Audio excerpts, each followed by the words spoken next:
Let's continue on with drawing using coordinates.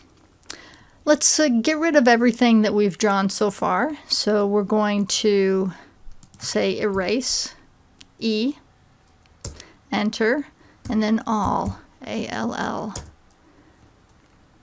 and then enter to get out of the command. And let's save this as coordinate tutorial -B. So we're going to save as, and then coordinate tutorial B. And we're going to create the figure that's shown in the book using relative polar coordinates. We're going to start at point A. And I don't really care where I start my first point because relative coordinates don't care. They care about where that last point chosen is. So I'll just click somewhere here. And we are going to go from A to B, which is off horizontal to the right by 6 units. So relative 6 angle, 0. And then up by 5 units, relative 5 angle 90.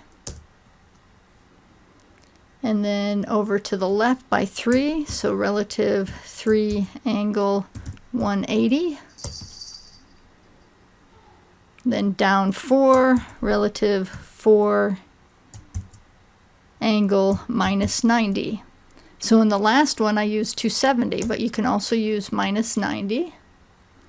And then over 2 angle 180. Then up by 2, relative 2 angle 90.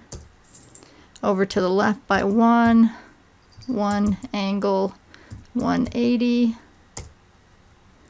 and then back to the bottom.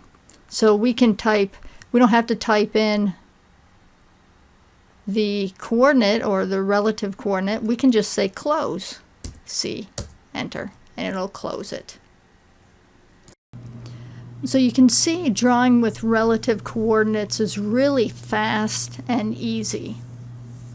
So let's save this and go on to the next part of the tutorial.